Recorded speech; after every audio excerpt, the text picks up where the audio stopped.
O limão, se você tomar ele todo dia, você não desenvolve Helicobacter pylori no estômago, você não tem úlcera, e você não tem mau hálito. Ele limpa. Então é muito interessante. Falando em mau hálito, de onde que vem o mau hálito? A principal causa é a cloridria. É o seu estômago não produzir o ácido clorídrico necessário. Todo indivíduo com mais de 40 anos de idade tem uma deficiência de ácido clorídrico no estômago. Esse ácido clorídrico, que agora diminuiu, não deixa você metabolizar bem, digerir bem as proteínas. Não deixa você absorver vitamina B12. Não deixa você absorver ferro. Então você começa com um processo de desnutrição. E o pH no estômago aumenta. Quando o pH no estômago aumenta, os germes, as bactérias do intestino agora podem subir e te dar uma pneumonia. pH aumenta ou diminui? Aumenta. Aumenta.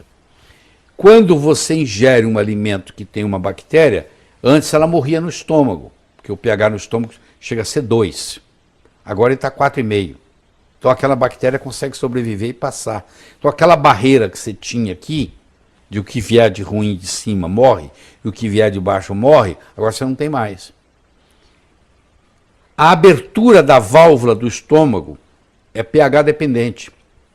Quando o pH no estômago aumenta, a válvula, aqui, cardio, aumenta, abre. Aí você tem refluxo. A comida volta para o esôfago. O pH do esôfago é 6,5. O pH do estômago é 4, 4,5. Esse pH. O normal é 2, esse é 4, 4,5. Quando um pH 4 cai num pH 6,5, provoca uma irritação. Se chama azia. Qual a conclusão que nós estamos chegando? Azia não é excesso de ácido clorídrico, é falta. Quando um órgão está funcionando bem, ele é transparente. Você não sabe que você tem estômago até que ele começa a te incomodar. Se ele não tiver problema nenhum, você nem sabe que tem estômago. Ele é transparente, eu chamo. Você se dá conta que tem ele. Você enxerga bem. Não tem nada a se preocupar com a sua vista. Quando você começa a enxergar embaçado, você fala, tem que ir no oftalmologista. Quando o seu coração está funcionando bem, você não tem coração. Está lá. Quando o coração começa a dar problema, você se conscientiza dele.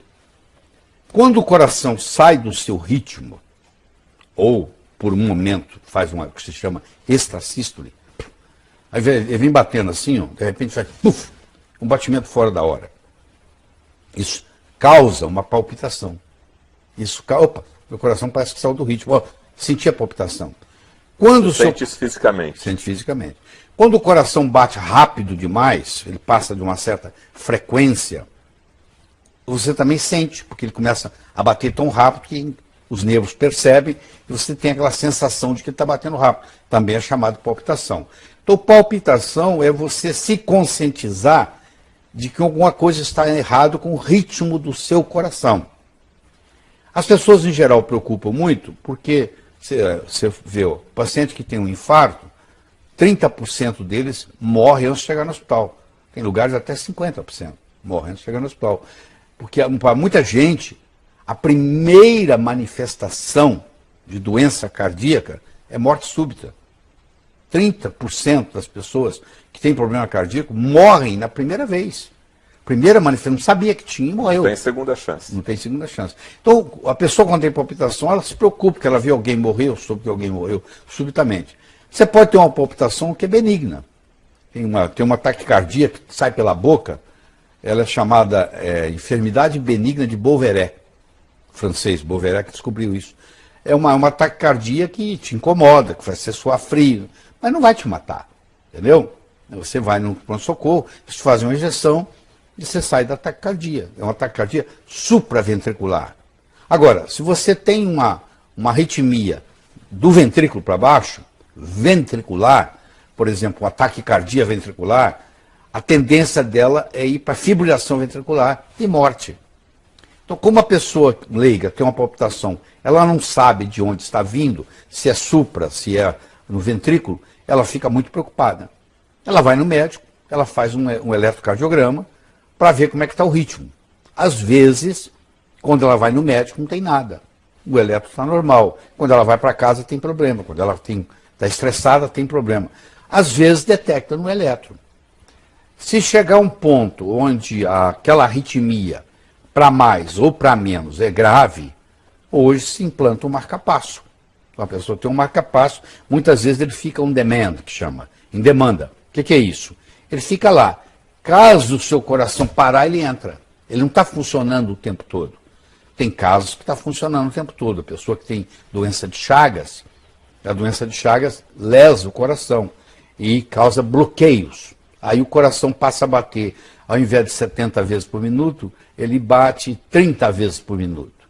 Quando você tem um coração batendo 30 vezes, a não ser que você seja um super atleta, você não consegue subir uma escada, porque na hora que você sobe a escada, o seu coração bate mais rápido, porque precisa de mais sangue. Você está fazendo atividade física. Então o que acontece? Essas pessoas que têm frequência cardíaca muito baixa, eles colocam um marca-passo e ele trabalha o tempo todo. Ajusta ele para 70 batidas, e aí o estímulo elétrico para fazer o coração bater não vem mais do coração, vem do marca-passo. Entendeu? E existe também um outro aparelho que se coloca através de um acesso cirúrgico, um desfibrilador. Desfibrilador.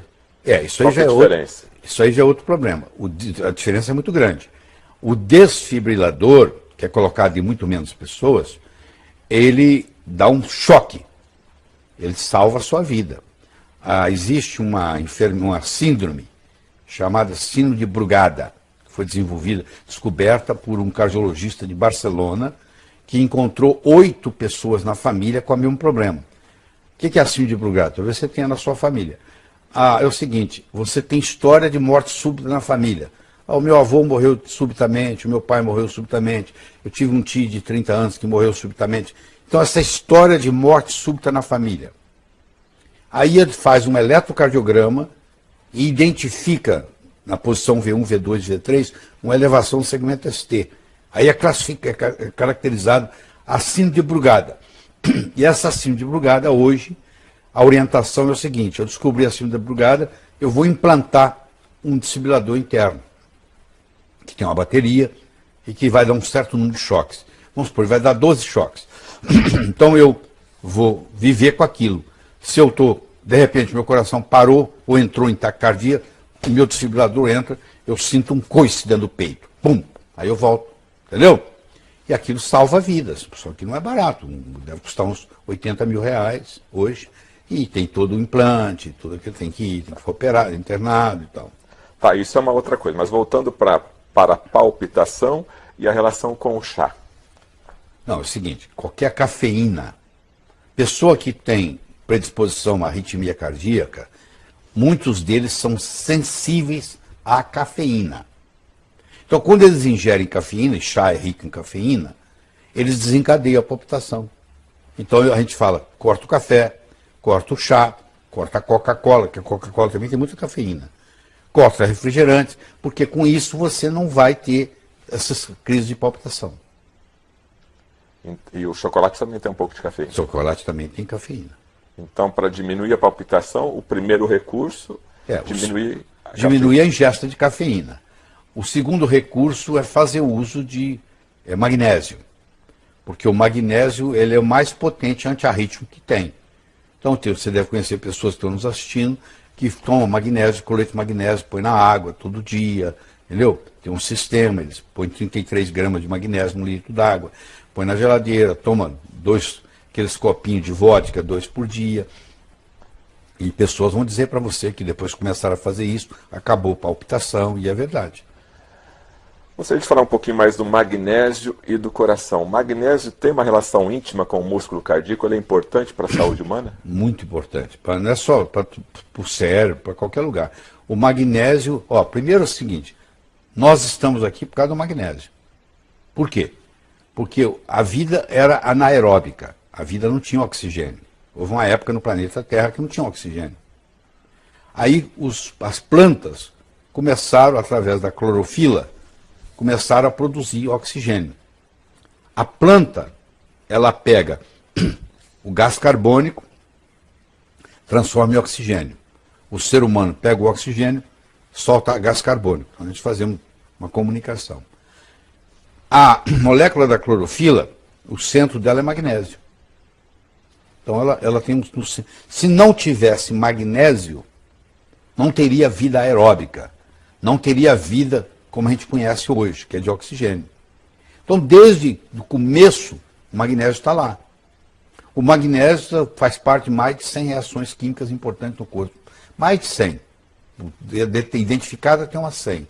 E ele é um potente vasodilatador, ele é analgésico, então a pessoa está com dor de cabeça, toma magnésio, melhora. E ele é um potente antiarrítmico. Ele não deixa você ter convulsão.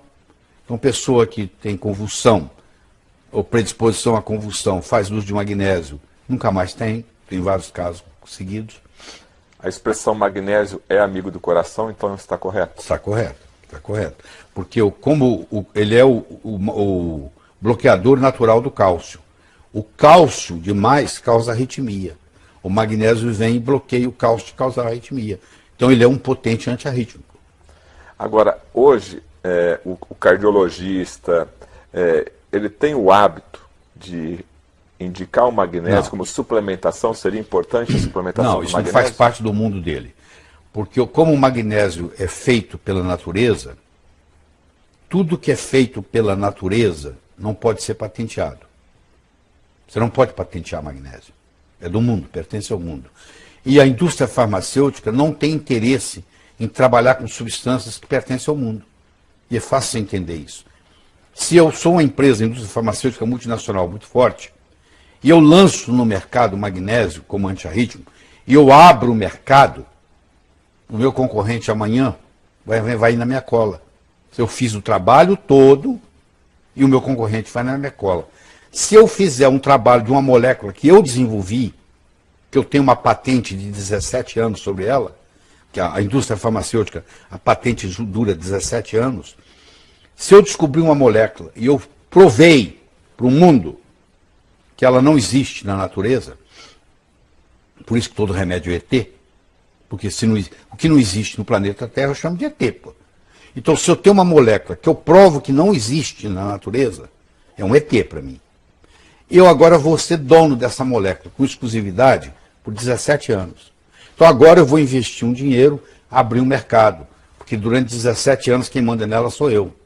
Só depois que vencer a patente que eu vou ter concorrente. Então eu vou ganhar o dinheiro que eu quiser durante esses 17 anos. Como o magnésio é uma coisa feita pela natureza, não é uma coisa que eu inventei no laboratório, eu não posso patentear. Não se pode patentear nada que a natureza fabrique. Então, pronto. Como não tem patente, as indústrias farmacêuticas não estão interessadas. Entendeu?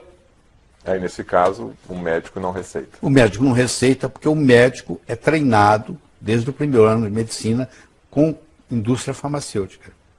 O mundo do médico, em geral, é o mundo do remédio. Eu chamo da droga, né? Que é uma droga. É o mundo do ET. Ele trabalha com isso. Ele aprendeu a trabalhar com remédio. Que tem, às vezes, seus valores, tá? Tem momentos que você precisa de remédio, não tem dúvida. Mas você imagina o seguinte, quando eu coloco um remédio na boca, o meu corpo fala assim, o que é isso? Eu não conheço essa molécula. Aliás, ninguém conhece, porque ela foi inventada. Ela não existe na natureza. Aí o corpo fala assim, eu vou arrumar um jeito de eliminar essa molécula. Ele começa um mecanismo de eliminação. E aí vem os efeitos colaterais. É só você pegar uma bula de um remédio e ler. Você vai ver a quantidade de efeitos colaterais que tem. Você entendeu? Agora, doutor Laio, como cardiologista e nutrólogo, então a suplementação diária com magnésio seria bem-vinda?